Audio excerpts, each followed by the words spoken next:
What is going on, guys? Your boy Joey Shakes72 coming guys with the video now. So I'm going to go over Jalen Hurts' press conference from the other day.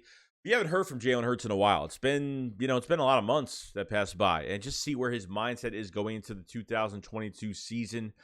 Just seeing where his head is at and what he's really expecting from some of the guys, and obviously, adding a lot more weapons to this offense and defensively as well. So, talked about that Grant Calcaterra out of the 6th round. That was a Oklahoma, I think Oklahoma transfer to SMU. Played with Jalen Hurts in 2019.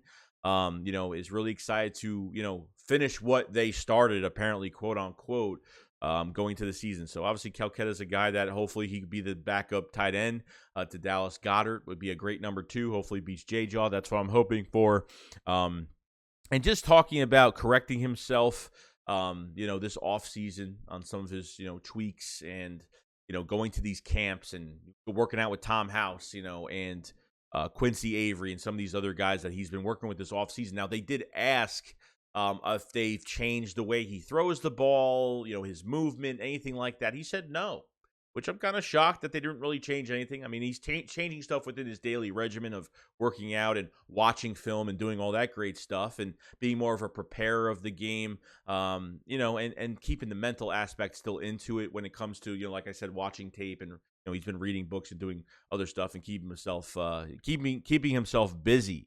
Talked about the AJ Brown trade that someone asked, was it, how were you and Howie's ear about an AJ Brown trade? And he said possibly. And he did, because Howie Roseman already said that this trade wouldn't have happened without Jalen Hurts, which is awesome. But the ankle injury, we all know that he was in the walking boot after the Tampa Bay playoff game, and I figured he was going to be missing a lot of time, but that's not the case. I thought he was going to miss all the offseason throwing workouts, and because I thought, if that was the case, they're gonna have to really put him in for a lot of reps for training camp and obviously for these preseason games, and they're gonna have to give him a lot of reps. But it looks like he's 100% better. He says he's great. He feels fine.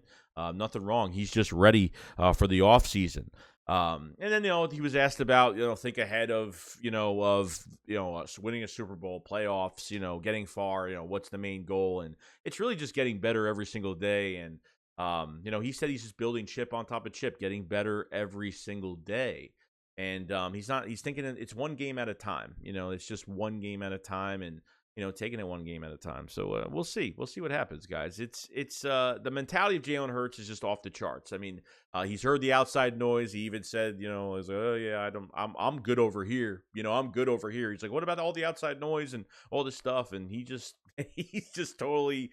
I mean, you can't penetrate his mind. I mean, I say when it comes to mentality for Jalen Hurts, it's off the charts, guys. I mean, I absolutely love it. Just got to have that play match with it. This is an important year for Jalen Hurts. This is an extension. At the end of this year, it's going to be extension time. So we're going to find out if Jalen Hurts is going to be the franchise quarterback or not, because we're very lucky right now. We're not paying a franchise QB right now. We're making some moves right now that we can afford and we can get in here for the future. And I think the Eagles have done a good job. I think Howie Roseman's done a great job to put more weapons around Jalen Hurts. I think this offense, obviously besides the question mark at quarterback and what Shane Steichen do at offensive coordinator, putting these guys in the right positions to win football games, I think the Eagles have built great around Jalen Hurts, more than Carson Wentz. Those weapons for Carson Wentz in 2017 were great, but you have a young squad right now. AJ Brown going to his 3rd year right now, and you have Devontae Smith going to his 2nd year. With a fully loaded running back room, with Miles Sanders hoping to stay healthy. And I think the top offensive line in the league, in my opinion, going into this year, especially getting Cam Jurgens in the 2nd round, that could potentially be your right guard if he competes. I mean, just think about the players that are around Jalen Hurts right now and the coaches. You have Brian Johnson that he's worked with in the past. Okay. You have Calcaterra that they drafted in the 6th round.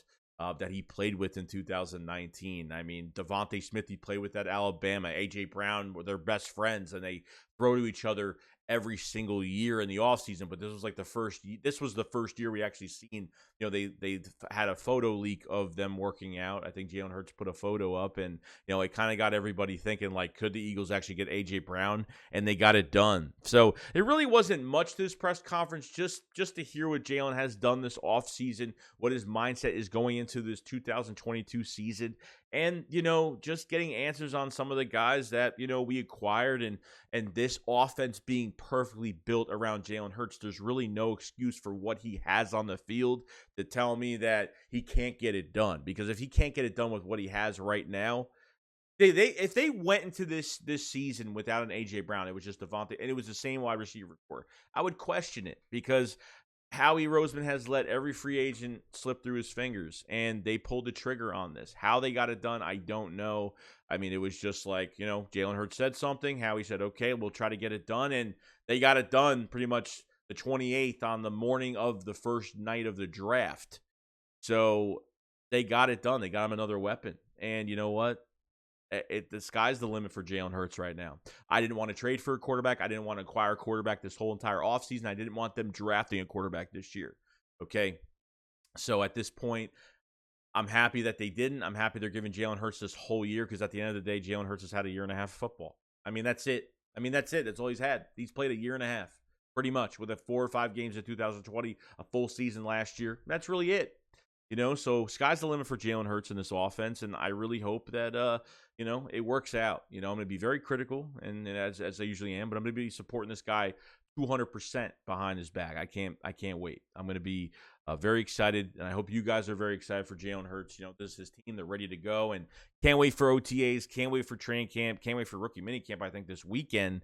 And other than that, that's pretty much it. You guys let me know what you guys thought about Jalen Hurts' press conference, and is there no excuse for Jalen Hurts for what they've put around him? And do you think this, you know, this offense looks better than that roster in 2017, especially offensively with wide receivers and how young they are, and just what they have right now is just, it's unexcusable for Jalen Hurts not to be able to work with what he has.